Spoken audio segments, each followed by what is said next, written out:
আসসালামু আলাইকুম। সংস্কার নিয়ে জামায়াতের কেন এত আগ্রহ আর বিএনপির কেত কেন এত অনীহা? বিষয়টি একটু জটিল। আমি সহজভাবে উপস্থাপন করতে পারবো কিনা জানি না, তবে চেষ্টা করব। আপনাদের মনে আছে বিগত আওয়ামী লীগের সময় মোদির আশাকে নিয়ে কেন্দ্র করে যেসব মানুষ, বিশেষ করে ধর্মভিত্তিক সংগঠনগুলোর নেতারা, মাহমুদুল হক, আমির হামজা, রফিকুল ইসলাম মাদানি এবং আরও, আমি হয়তো নাম জানি না, কিন্তু আরও অনেক ধর্মীয় নেতৃবৃন্দ বেশ জোরে সোরে কথা বলেছিলেন। ফলশ্রুতিতে এসব ধর্মীয়, দেশের সর্বোচ্চ সম্মানিত উলামাগণ, আশেকগণ, শায়েকগণ, ধর্মীয়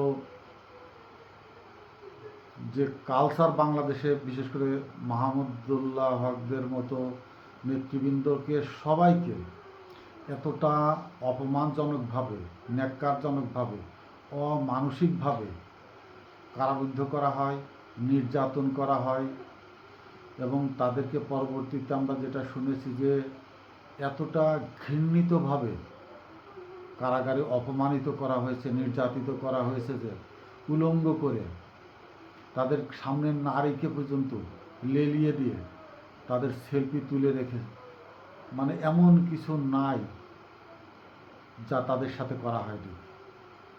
শুধু কি তাদের প্রসঙ্গটা ছিল মোদিকে আসার নিয়ে, মোদি আসার বিরোধিতা করে তারা কথা বলেছিল, অন্য কোনো প্রোগ্রাম নয় বা অন্য কোনো কিছু নয়, কথা বলেছিল।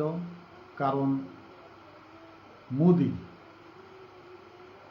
বা ভারত আওয়ামী লীগ সরকারকে দিয়ে বাংলাদেশে যে মুসলিম মেয়েদের ইসলামাত্ম ধ্বংসের ষড়যন্ত্র, মুসলিমদেরকে যেভাবে অমুসলিমের কর্মকাণ্ডের ভিতরে ঢুকিয়ে দিয়ে ইসলামকে অত্যন্ত নিম্নমানের একটি ধর্মে পরিণত করার যে অপচেষ্টা চালানো হচ্ছিল, কিছু কিছু সজাগ, অত্যন্ত দক্ষ, জ্ঞানবান মুসলিম সম্প্রদায় সেটার ব্যাপারে সজাগ ছিলেন এবং কথা বলছিলেন তারা, এবং এই ষড়যন্ত্রের বিরুদ্ধে তারা সবসময় লড়াই করে গেছেন।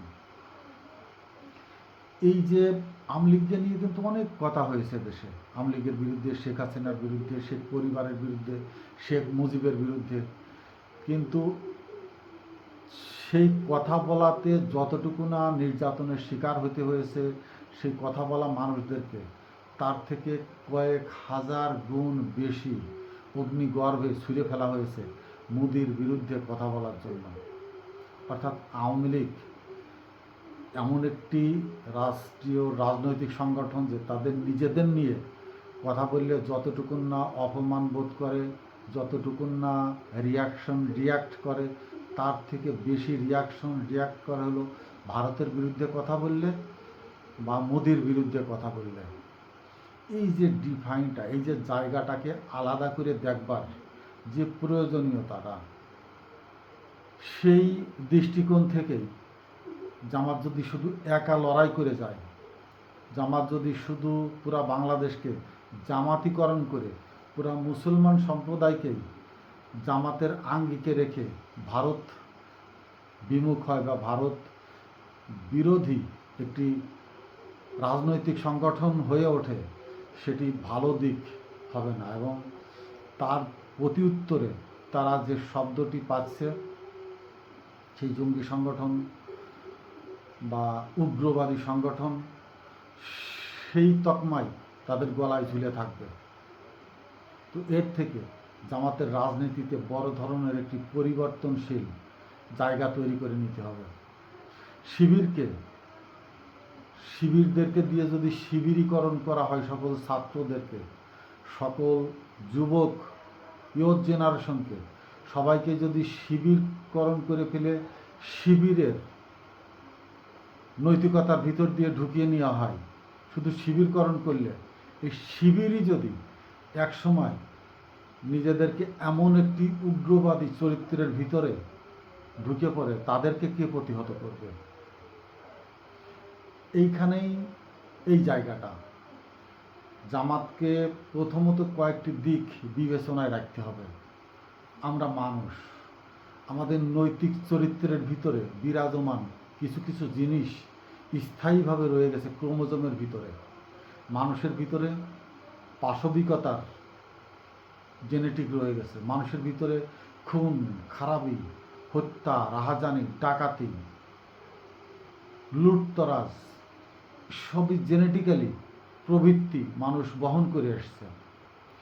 পুরুষ জাতি ক্ষিপ্র যোদ্ধা, অপহরণকারী, হত্যাকারী, দুর্ধর্ষ, শুধু পুরুষই না, নারীদের ভিতরেও অনেক নারী আছে যাদের জেনেটিকে পাশবিকতা ধারণ করে। অনেক রাষ্ট্র ক্ষমতায় থাকা নারীরা তারা কুরুচিপূর্ণ যৌনতায় পুরুষকে ব্যবহার করে গেছেন। কৃতদাসের মতো পায়ের তলে পিষে মেরে গেছেন অনেক নারী পুরুষদেরকে ঘৃণা ভরে। হিন্দুদের দেখেন না, মা কালী শত শত পুরুষের মাথা গলায় দিয়ে ঘুরে বেড়াচ্ছে, লাল জিবার এক পুরুষ তার পায়ের নিচে। অর্থাৎ পাশবিকতা থেকে শুরু করে নৈতিক যত ধরনের স্খলনজনিত চারিত্রিক গুণাবলী সবই মানুষের ভিতরে, জেনেটিকের ভিতরে রয়ে গেছে। আর এই জেনেটিক্যালি এই পাশবিকতাকে নিবৃত্ত করতে মানুষের চেতনাবোধ জাগানোর সবচেয়ে বড় অস্ত্র হলো ধর্ম। এবং এই ধর্মের আদর্শিক নীতি নৈতিকতা মানুষের মাথার ভিতরে, ব্রেনের ভিতরে ঢোকাবার জন্যই ধার্মিকতা, পবিত্র গ্রন্থ বা ধর্মভিত্তিক সমাজ সংগঠন। একটি ধর্মভিত্তিক যে কোনো ধর্মেরই হোক, সকল ধর্মেরই আদর্শ দিকগুলো অর্থাৎ মানবিক যে দিকগুলো, এগুলো যদি প্রথিতভাবে মানুষ ধারণ করে, সে যে ধর্মেরই হোক না কেন, তাহলেই একমাত্র পারে সৌহার্দ্যপূর্ণ পরিবেশে পাশাপাশি প্রতিবেশী হয়ে বসবাস করতে। তাহলেই পারে তারা এক হাট, এক বাজার, এক রাস্তা, এক পথ, পাশাপাশি ধর্ম প্রতিষ্ঠান গড়ে তুলে নিজেরা যার যার ধর্ম পালন করার যে সন্ধিক্ষণ, যে মাহেন্দ্রক্ষণের যে আবহ তৈরি করবার, সেটা একমাত্র মানুষের চেতনাবোধের ভিতরেই যদি ধর্মীয় আদর্শিক গুণাগুণগুলো ঢুকিয়ে দেওয়া যায়, তাহলে সেই দায়িত্ব নিতে হবে ধর্মীয়ভাবে, ধার্মিকভাবে। একটি ধর্ম নিয়েও যদি কোনো রাষ্ট্রের রাজনৈতিক সংগঠন গড়ে ওঠে, তাহলে তার দ্বারাও সম্ভব না। অর্থাৎ রাজনৈতিক আঙ্গিকে রেখে যে কোনো ধর্মের পরিবেশকেই, পুরা দেশকে সেই ধর্মের আবিষ্টে গেঁথে নেওয়া সম্ভব না। মানুষ বিচিত্র চরিত্রের লোক। মানুষ কখন সহানুভূতিশীল হয়ে উঠবে, কোন মুহূর্তে সেই আবার তেজস্বী পাগলা ঘোড়া হয়ে উঠবে, বলা খুব দুরূহ ব্যাপার। কিন্তু সেই মানুষকে যদি দেশপ্রেমে উদ্বুদ্ধ করতে হয়, যদি ধর্মের প্রেমে উদ্বুদ্ধ করে রাখতে হয়, তাহলে ধর্মকে পাশ কাটিয়ে রেখে আগে মানবতাকে জাগ্রত করতে হবে যে কোনো মানুষের ভিতরে। যার ভিতরে মানবতা জাগ্রত হবে, উদিত হবে, সূচিত হবে, সে ধর্মকে খুঁজে নেবে। এই ধর্মকে খুঁজতে গিয়ে কেউ যদি অনুকম্পিতভাবে কোনো ধর্মগ্রাহী রাজনৈতিক সংগঠনের আশ্রয়ে নিজেকে আশ্রিত করে, তখন সেই ব্যক্তিকে ওই ধর্মভিত্তিক রাজনৈতিক সংগঠন ব্যবহার করতে পারবে। কিন্তু ধর্মভিত্তিক রাজনৈতিক সংগঠন যদি মানুষকে মানবতার দায়ে আবদ্ধ করে ধর্মীয় আবেগকে ব্যবহার করে, হাতিয়ার করে পুরা একটি জাতিকেই তাদের সেই ধর্মের অনুভূতিশীল রাজনৈতিক সংগঠনের ছায়াতলে আনতে চায়, সেটা কখনোই সম্ভব নয়। একটি দেশ বৈচিত্র্যময়, একটি নাগরিক গোষ্ঠী যেমন বন্ধুসুলভ, যেমন আর্থিকভাবে পারস্পরিক সহযোগিতা সুলভ, ঠিক তেমনি কে কখন কার উপরে ধাবিত হবে লুটতরাজ করে নিতে বলা মুশকিল। এই সমাজেরই তো কেউ ডাকাত, এই সমাজেরই তো কেউ খুনি, এই সমাজেরই তো কেউ নারী নির্যাতনের প্রতীক, এই সমাজেরই তো কেউ না কেউ ধর্ষণ করছে, এই সমাজেরই তো কেউ না কেউ যে কোনো খুঁটিনাটি বিষয়ে আরেকজন মানুষকে খুন করছে, হত্যা করছে। আবার এই সমাজেরই মানুষই আমরা মানবতার বন্ধনে আবদ্ধ হয়ে সমাজে বসবাস করে যাচ্ছি। অর্থাৎ আমাদের যে জেনেটিক চরিত্র কখন কোন প্রয়োজনে কোন রূপ ধারণ করবে সেটার ব্যাখ্যা অনস্বীকার্য, এখনও সম্ভব নয়। মানুষকে বোঝার, মানুষকে চিন্তা ভাবনা করে মানুষকে নিয়ে মানবিক গুণাবলী কোন পথে ধাবিত, আমরা শুধু বলি মানুষ সৃষ্টির সেরা জীব। অল্প কিছু ব্যাখ্যাকে তার প্রয়োজনে আমরা ব্যাখ্যা করতে পারি, কথা বলতে পারি। অনুভূতি সবার ভিতরে আছে, যে একটি পাথর তার ভিতরে অনুভূতি আছে, একটি নদী তারও অনুভূতি আছে, একটি বৃক্ষর তো অবশ্যই আছে।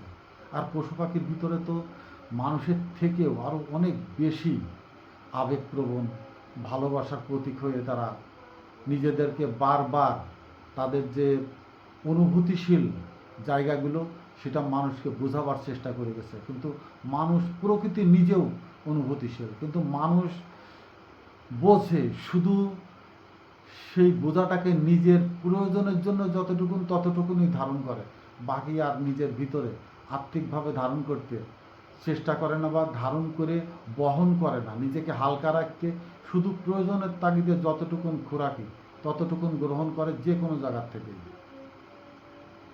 এখন জামাত জামাত যদি মনে করে বিপ্লব তাদের,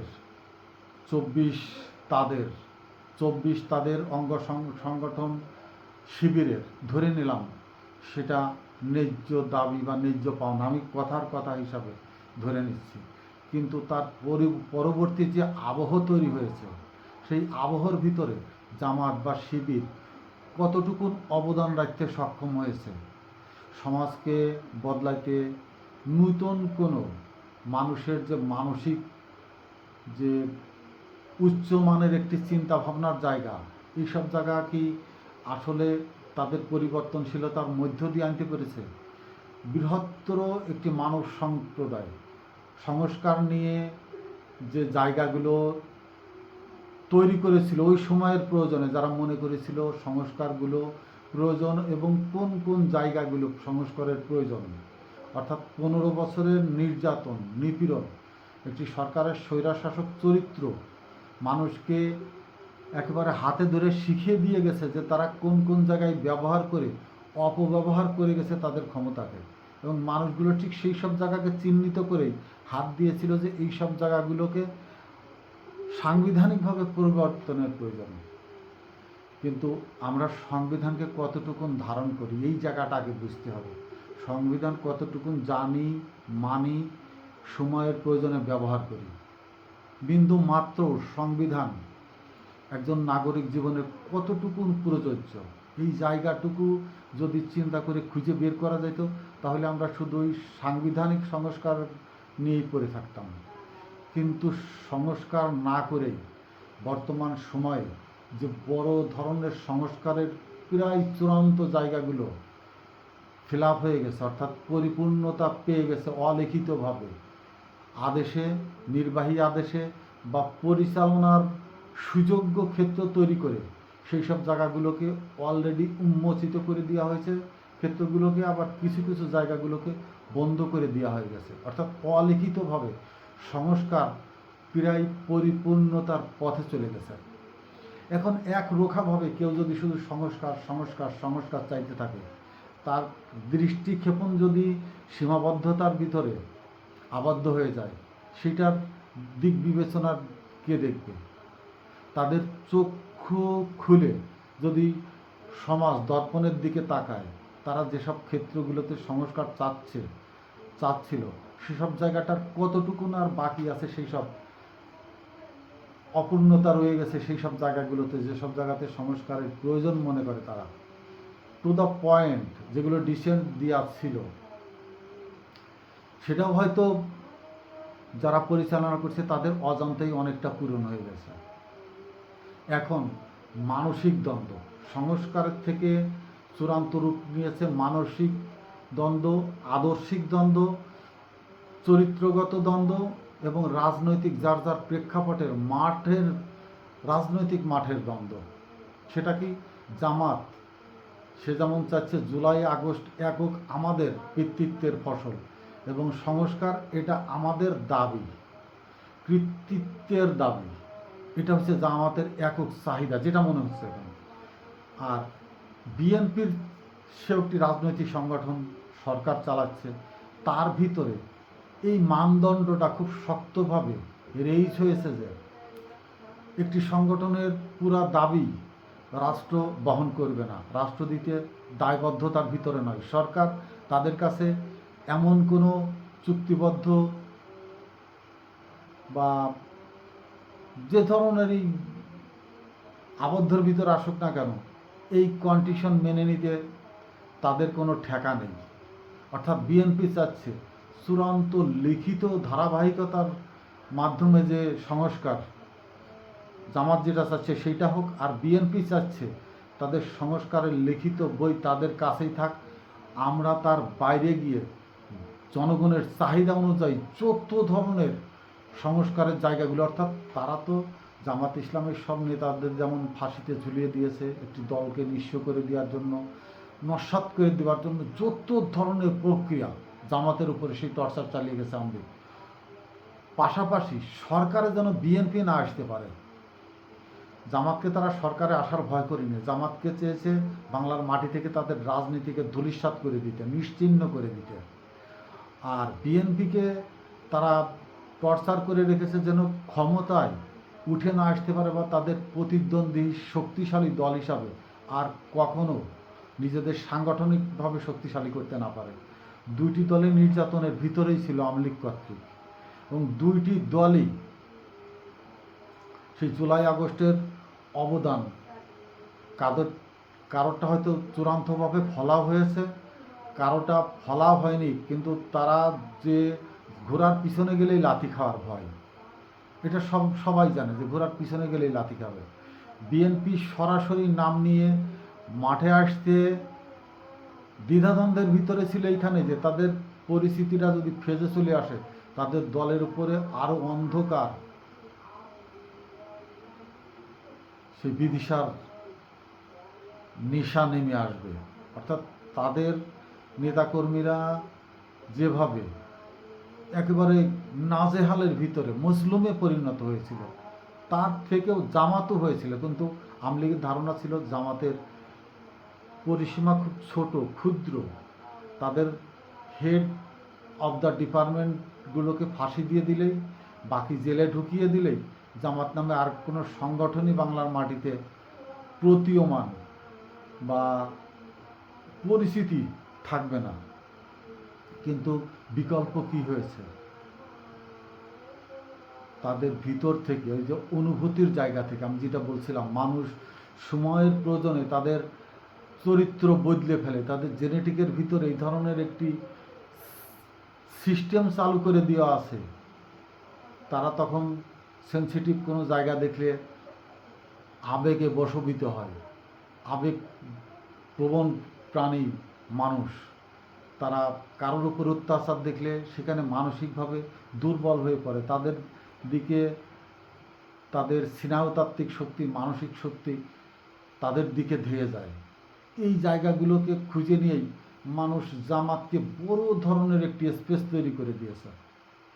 এবং সবচেয়ে ভয়াবহ দিক হলো যখন বাংলাদেশের মানুষ বুঝতে পেরেছে যে ভারত আওয়ামী লীগ দ্বারা বাংলাদেশের মুসলমান জাতিকে ধ্বংস করে দিতে চায়, মুসলমান জাতিকে এমনভাবে বাংলার মাটি থেকে উচ্ছেদ করে দিতে চায় যে অচিরেই ভারত বাংলাদেশকে গিলে খাবে, বাংলাদেশের মসজিদ, মাদ্রাসা, ধর্মীয় শিক্ষা প্রতিষ্ঠানগুলো আস্তে আস্তে ধ্বংস করে দিয়ে তাদের অর্থাৎ হিন্দুত্ববাদের বড় ধরনের অভিযাত্রিক একটি পালাবদল হয়ে যাবে, যেটা 47-এ হয়েছিল, 62-তে হয়েছিল। বড় ধরনের রিমাস্টার অর্থাৎ আন্তদেশীয় যে মানুষের বসতি পুনর্স্থাপনের অনেক কারণ হয়ে গেছে। অর্থাৎ ভারতের বাবরি মসজিদ ভাঙলো, অনেক মাদ্রাসা, মুসলিমদের বড় বড় প্রতিষ্ঠান ধ্বংস করে দেওয়া হয়েছে। যখন এই ধরনের কর্মকাণ্ড ভারতে হচ্ছিল, তখন বাংলাদেশের মুসলমানদের একটু ভীতি সন্ত্রস্তর ভিতরে যেমন পড়ে যায়, ঠিক তেমনি তারা এখানে টিকে থাকবার শেষ লড়াইটুকু করবে। মানুষ যে যখন দেওয়ালে পিঠ থেকে যাবে, তখন সে মারমুখী হয়ে উঠবে, তখন সে খুন খারাপি যে ধরনের অপরাধী হোক সেটা করতে আর কোনো দ্বিধাবোধ করবে না। এই জায়গা থেকেই জামাত যেমন একটি বড় স্পেস পেয়ে গেছে দেশে, বাংলাদেশের ভিতরে, ঠিক তেমনি বৈচিত্র্যময় মানুষের সমারোহ ঘটাতে এবং বাংলাদেশকে একক কোনো ধর্মীয়র হাতে পিষ্ট হইতে বাকি জনগণ, আমি মুসলমান, নামাজ পড়ি, সমস্ত কিছুই ঠিক আছে, সমস্ত কিছু নৈতিক চরিত্র ইসলামের সব কিছু আমার ভিতরে আছে, কিন্তু এইটাকে এত অতিমাত্রায় উচ্ছ্বসিত হতে আমি চাই না যে আমাকে কেউ ধার্মিকভাবে জঙ্গি বলুক, আমাকে কেউ ধার্মিকভাবে উগ্রবাদী সংগঠন বলুক। অর্থাৎ মানবিক চরিত্রগুলো ধারণ করেই রাজনৈতিক সংগঠনগুলো গড়ে উঠুক এবং পুরা জাতিগতভাবে শিক্ষাঙ্গনে, ক্রিয়াঙ্গনে, কালচারালের ভিতরে, সামাজিক অনুষ্ঠানাদির ভিতরে, সমাজের যে সিস্টেমেটিক ধারাবাহিকতাগুলো রয়ে গেছে, পারিবারিক শিক্ষাগুলো রয়ে গেছে, এর ভিতরে দিয়ে সম্পূর্ণ 100% মানসিক ইসলামিক মানসিক চিন্তাভাবনার একটি শক্তিশালী জাতি গঠিত হোক। বিএনপি চাইছে সেইটা, একটি শক্তিশালী মুসলিম জাতি এই বাংলার মাটিতে গঠিত হোক, যারা যে কোনো ধরনের পরাশক্তির বিরুদ্ধে, বড় জনগোষ্ঠীর বিরুদ্ধে, বড় ভয়ঙ্কর অস্ত্রের বিরুদ্ধে মুসলমানিত্ব নিয়ে রুখে দাঁড়াতে পারে। বিএনপির চিন্তাধারা সেই ধরনের একটি মুসলিম সম্প্রদায় প্রতিষ্ঠিত হোক এবং তাদের দ্বারা একটি রাজনৈতিক সংগঠন শক্তিশালী হোক, যেন তাদের শক্তিটা অত্যন্ত উচ্চমানের ইসলাম ভিত্তিক হোক, কিন্তু সেটা যেন ধর্মীয় পরিচয়ে আন্তর্জাতিকভাবে ব্যাপিত না হয়। এই মৌলিক জায়গাটা বিএনপি এবং জামাতের দুইজনকে ভাগ করে রেখেছে এবং এই দুই ভাগের দুইটি চাহিদায় তাদের অন্তর্দ্বন্দ্বের চূড়ান্ত সিদ্ধান্ত সংস্কার চাই এবং সংস্কার বিধিবদ্ধ সংগঠনের বাইরে এসে আমরা সমস্ত সংগঠন আমাদের রাজনৈতিক চিন্তাধারার ভিতরে ফেলে আমরা সেটা পূরণ করব। এই মানসিক দুই ধারার চিন্তা ভাবনার জন্যই আজকের এই উদ্ভূত পরিস্থিতি। অত্যন্ত মেলবন্ধনের জায়গাটি কখনো ঘনিষ্ঠ মুহূর্ত দেখছি, কখনো আবার রাজপথে ডেকে হুঙ্কার দিতে দেখছি। একটি জিনিস লক্ষ্য করুন, শেখ হাসিনার যে রাজাকার বললে যে রাজাকারের নাতি নাতনিরা, তারপর একটি স্লোগান মানুষকে বিচলিত করে তুলেছিল, তুমি কে আমি কে, রাজাকার রাজাকার। এই প্রজন্মের এরা কি রাজাকার? কিন্তু একজনের মুখের বুলিকে তারা স্লোগানে রূপান্তরিত করে নিয়েছিল। তারা মানুষ ধাক্কা খেতে খেতে খেতে খেতে খেতে খেতে এক সময় সে নিজেই গর্জে ওঠে।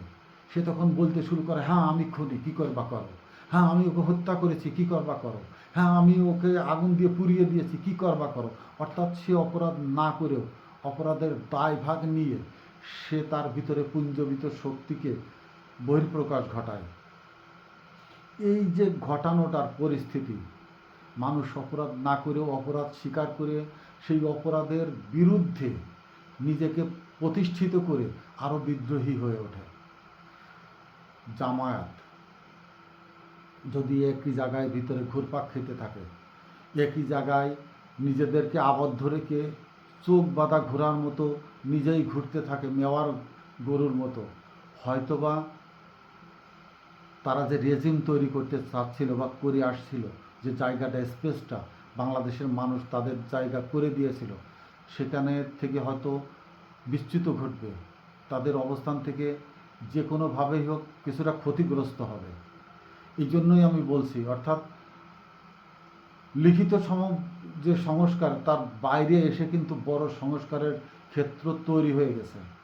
এই জায়গাটাতে যার যার মান সম্মানের জায়গাটা থেকে যদি সরে না আসে, সেই ভারতীয় রেজিম, আওয়ামী লীগের সেই খড়গ তরবারি, তারা সংগঠিত হবে এবং এই ভাঙনের সুরে তারা যে কোনোভাবে নৌকা ঢুকিয়ে দেবে তাদের স্বচ্ছ নদীতে। আমি বলবো রাজনৈতিক ধারা বা আদর্শগত চাহিদাগুলো পূরণ হচ্ছে কিনা যে কোনো কৌশলেই হোক সেটার দিকে জামাত দৃষ্টিক্ষেপণ করুক এবং সংস্কারের কোন কোন ধারাগুলো জনগণের জন্য অতি প্রয়োজনীয় মুহূর্তের সময়ের জন্য সেটা বিএনপি চিন্তাভাবনা করে সেই সব জায়গাগুলোকে আর একটু গিয়ার আপ করুক, যেন যার যার জায়গায় ঠিক থেকেও এক জায়গায় এসে বুঝতে পারে বিএনপি এবং জামাত দুজনই যে তাদের দুজনেরই মনস্কামনা পূরণ হয়ে গেছে। অর্থাৎ সাংবিধানিক বিধিবদ্ধভাবে সংস্কার হোক আর না হোক, কার্যক্ষেত্রে রাষ্ট্রে সেই সব সংস্কারের জায়গাগুলো সমাজে প্রথিতভাবে গেঁথে গেছে। বিএনপিও যেন দেখুক লিখিতভাবে যাই করি আর না করি আমি সংস্কারের কাজ আমার সমাজ আমার রাষ্ট্রে নাগরিকের প্রয়োজনের সময় উপযোগী সমস্ত দায়বদ্ধতাকেই আমি পূরণ করতে সক্ষম হয়েছি। তাহলে এই মানসিক দূরত্বটা কমে আসবে। আমি কি বোঝাতে চাচ্ছি এতক্ষণ যদি ক্ষুদ্র বিন্দুমাত্র কেউ বুঝে থাকেন বা বোঝাতে সক্ষম হই নিজেকে ধন্য মনে করব। তবে কি বলার চেষ্টা করেছি সেটা নিয়ে আপনারা যার যার মতো করে চিন্তা ভাবনা করতে চেষ্টা করবেন। আমি সম্ভবত শেয়ার চাই না, লাইক কমেন্টস করুন আর না করুন, অন্তত প্রসারের জন্য মানুষকে জানাবার জন্য যদি সম্ভব হয় একটু শেয়ার করে দেবেন। ধন্যবাদ। আসসালামু আলাইকুম।